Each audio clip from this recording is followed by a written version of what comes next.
Alrighty. Welcome back to Lenz's Comic Corner Classics as known classic. This is episode number 1409 and Doubleshot number 1303. I have one DC trade, one Marvel trade. First up it is Green Arrow Volume 1, Into the Woods. Yes, you can see by the cover, it's for Brightest Day.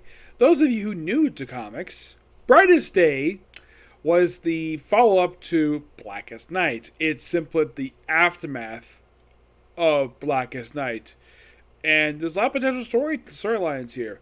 Now you're probably looking at the cover like, what the heck happened to Star City? Like, why is the buildings wrecked? Well, that's thanks to something James Robinson wrote. Now, I'm sure he probably was told to do this for his Cry for Justice miniseries. Yes. In that miniseries, Prometheus planted a bomb in Star City. Yes, Star City. And he blew it up. Yes, he blew up Star City. Because he felt like it. And also to get back at, well, some superheroes. Also, somehow in the explosion, Oliver Queen's daughter, Leanne Harper, got killed.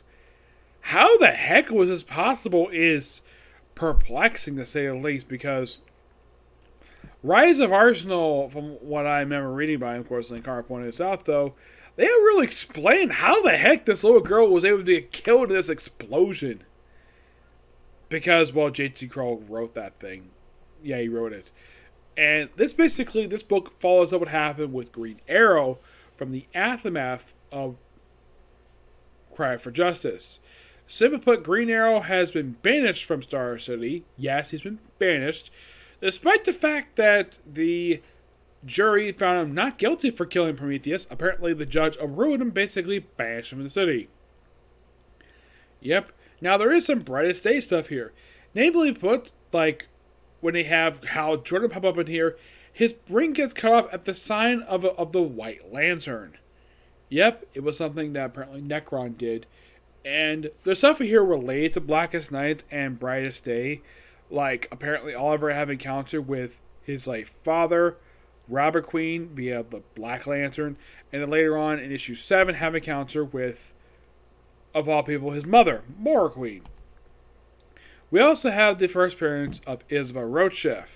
I'll get to her in a minute. In the very first issue, they kill off the commissioner from Kevin Smith's run for Green Arrow. Yeah, they killed him off in the opening issue. And here's kind of a surprise for you. They don't do anything with this at all. They just killed him off just cuz. And as for Isabel Rochef, okay.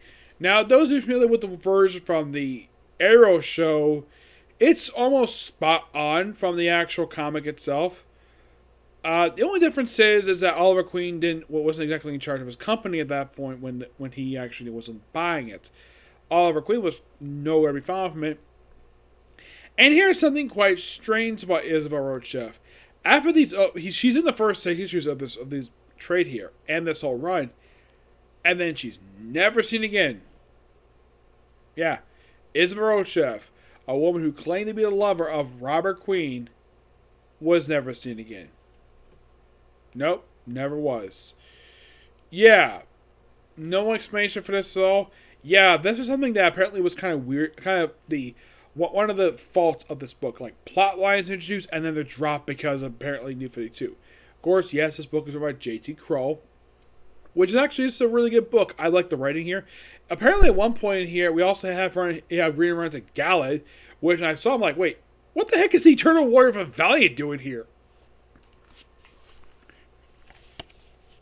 Because the way he's drawn here, he looks like the frickin' Eternal Warrior.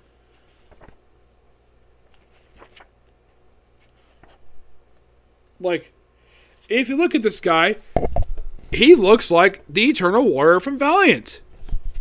I'm not kidding about that. He seriously does. Because, basically, when you first see him, he looks like the Eternal Warrior. Like, here's a good shot right here. Does that remind you of the Eternal Warrior? Just take with the sleeves. Yeah, it's the Eternal Warrior. Now, this apparently is Galad. You're probably thinking, Galad. As in the guy from King Arthur the Knights of the Round Table. Yep, apparently he's immortal and he's here for some reason. Yes, also Green Arrow has an encounter with not only Hal Jordan, he also had a brief encounter with, of all people, Martian Manhunter. Yes, Martian Manhunter is here as well. Because of related in the Brightest Day stuff. Yeah, the Brightest Day I thought was quite interesting what they tied in here. But if you just read this book and didn't read Brightest Day, you'd be so confused. Because it's like the tie-ins here just happen, and then basically you have to read Brightest Day to understand what the heck is going on. Yes. I gotta say, for the start of this particular brief run for Green Arrow, it's actually pretty good. I give this book roughly a 9.5 out of 10. It feels as though, like, when you read this, you're like, man, you're like in the middle of the run. Also, I forgot to mention the artist on here. Now, you probably think about the back cover. Is that Neil Adams artwork? No, I think it's heavily inspired by Neil Adams. Yes. This is actually Mike Mayhew and Dagon Neves. That's the one who does the interiors in here. The cover art here is done by Marcio Castelli. Yep. Yeah, this actually is a really good book.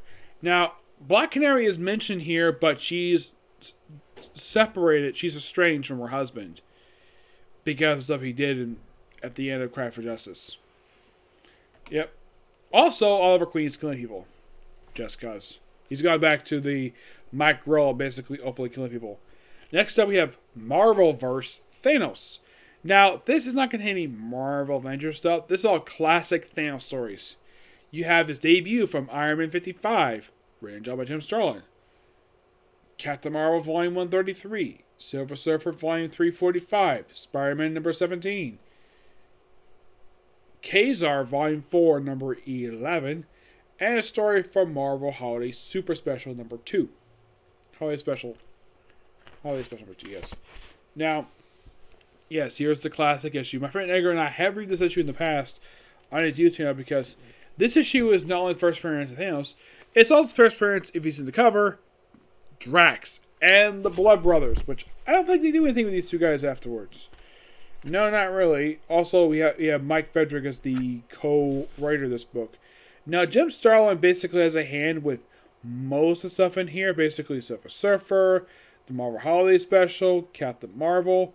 Those he all had a hand in. Spider-Man, no, that was in the Century American Nardi. Kazar Volume 1 number 11. It's on my Mark Way arc by Andy Kubert. Yes. So, it's most like a Drax story, guest starring Iron Man. That's what we kind of say is Iron Man 55. But the artwork in here is so freaking good. Done by the awesome Jim Starlin. Like, here's Drax. Yeah, that's seriously what the guy looked like back then. Like, I think a much more slim version. Yeah, that makes debut to Annihilation. Now, as for Thanos, what did he look like in his debut appearance? Though this version was actually a robot. He looked like this. There you go. Thanos, the Mad Titan. Yes, this is the way Jim Starlin drew him back in this issue. Back in the 70s. Anybody thinking, really? That's Thanos? Yeah, that's Thanos, alright. But then we have the Captain Marvel issue where he guest stars in, which makes sense because they're both cosmic characters. So of course he would guest star in Captain Marvel. Yeah, the one book in here, the couple books in here that really made no sense at all. Now, Silver Surfer, don't have a problem with that because, well, cosmic character. Of course, he has the cosmic with Awesome Fisto as well. Now, the two books in here that really make no sense, and yes, these books are published. We have Spider-Man 17. Yes, Spider-Man 17. This one's done by Rick Lenardi. Rick Lenardi was the artist, I believe, was behind Spider-Man 2099, which explains the gorgeous artwork in here. And yes, Anne the Sentinel herself writes this issue. Yeah, it's a weird issue where Peter Parker ends up in the realm of death, and then he has to escape Thanos. Yeah, this book made no sense at all to have Thanos appear in the book. Yeah, you want a book that makes even less sense? Oh, this is special, that's fine, but yeah, here's a book that makes zero sense for him in the period. Freaking Kazar!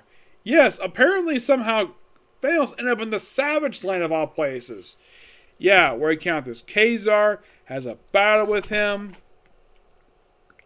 And basically, this is something you don't see here, where, like, apparently something happened to Sean Shield with eyes, or apparently she's looking at Earth for some reason. It's kind of weird.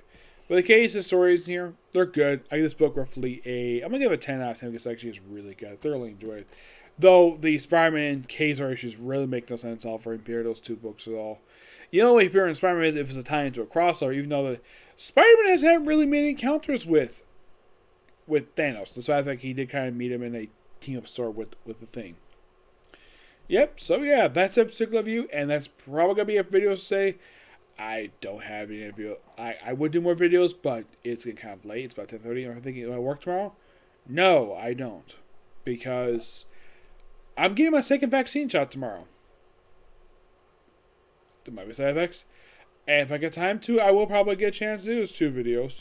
Probably later on in the day, because I can't do it like in the morning, because I'll be like super tired by the time I get home from the actual shot itself. Yep. But usually the next video, which will be tomorrow, which will be Shaman King and How to Invest in Demon Lord, and maybe one more Comic Corner, okay? So next video. Bye.